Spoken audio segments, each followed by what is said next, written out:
வெற்றி துளசி சீரியலில் இப்போ ஒரு வேறு லெவல் ப்ரோமோ வந்திருக்கு. அதை பற்றி தான் இப்போ நம்ம பார்க்க போகிறோம். மகேஷ் இந்த அளவுக்கு மோசமானவரா அப்படின்னு யோசிக்கிற அளவுக்கு அவர் நடந்துக்கிறாரு. அஞ்சலி தெரியாமல் பார்ட்டியில் பாட்டு பாடினதுக்காக நைட்டெல்லாம் பாட வச்சு அஞ்சலியை ரொம்பவே கஷ்டப்படுத்திடுறாரு. ஆஃபீஸ்க்கு மகேஷ் போயிடுறாரு. வீட்டில் இருந்த அஞ்சலி ரொம்பவே ரொம்ப அப்செட்டாக இருப்பாங்க. சரி, அம்மாக்காவது கால் பண்ணி பேசலாம் அப்படின்னு கால் பண்ணுறாங்க.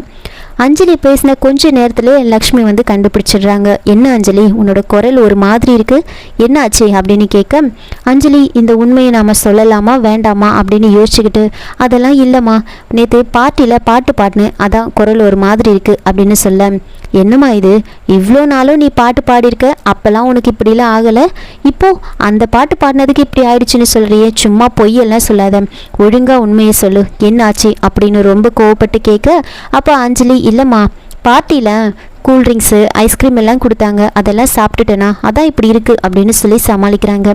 சரி, நீ என்ன பண்ணு, கஷாயம் போட்டு குடி, இல்லைனா ஹாஸ்பிட்டல் கூட்டிகிட்டு போக சொல்ல அவரை அப்படின்னு பேசிகிட்டு இருக்காங்க. ஆஃபீஸ்க்கு போன மகேஷ் அஞ்சலியை பற்றி யோசிச்சுட்டு இருக்காங்க.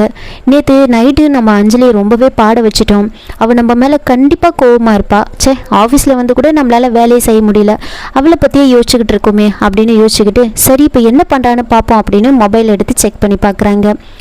அஞ்சலி யாருக்கிட்டேயோ பேசிகிட்டு இருக்காங்க அப்படின்னு தெரிஞ்சதுமே, இவ யாருக்கிட்ட பேசிகிட்டு இருக்கா, நம்ம வேலையில் நாம் இந்த மைக்ரோஃபோனை ஃபிக்ஸ் பண்ண மறந்துட்டோமே, இப்போ என்ன பண்ணுறது, அவள் யாருக்கிட்ட பேசுகிறா, என்ன பேசுகிறான்னு எனக்கு தெரியவே இல்லையே, ஒருவேளை யாருக்கிட்ட பேசியிருப்பா, அவங்க அம்மா கிட்ட தான் பேசுவா இவ்வளோ நேரம், அவங்கக்கிட்ட ஒரு வேளை நைட்டு நடந்த விஷயத்தெல்லாம் சொல்லிட்டு இருப்பாளோ, என்ன பண்ணுறது இப்போ அப்படின்னு பயங்கரமாக டென்ஷன் ஆகிடுறாரு. உடனே வீட்டுக்கு கிளம்பி போகிறாரு.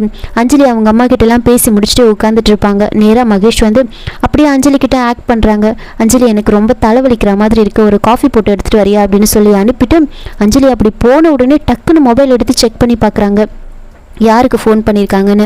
அதில் அவங்க அம்மாவுக்கு கால் லாகில் இருக்கும். அதை பார்த்ததுமே, இவ இவ்வளோ நேரம் பேசியிருக்கானா, ஒருவேளை அந்த விஷயத்த சொல்லியிருப்பாளோ, அவகிட்டே அப்படியே நைஸாக கேட்டு பார்ப்போம் அப்படின்னு அஞ்சலி வரத்துக்குள்ளே மொபைலை வச்சுட்டு டக்குன்னு மகேஷ் கேட்கலான்னு யோசிச்சுட்டு இருக்காரு. இன்னொரு பக்கம் கவினோட லைஃப்பில் புதுசாக ஒரு பொண்ணு வராங்க. கவினோட தூரத்து சொந்தமான அவரோட அத்தை பொண்ணு தான் வீட்டுக்கு வராங்க. இன்னொரு பக்கம் வெற்றி துளசியை பார்க்கறதுக்காக அவங்கள ஒர்க் பண்ணுற அந்த ஆஃபீஸ்க்கு போகிறாங்க.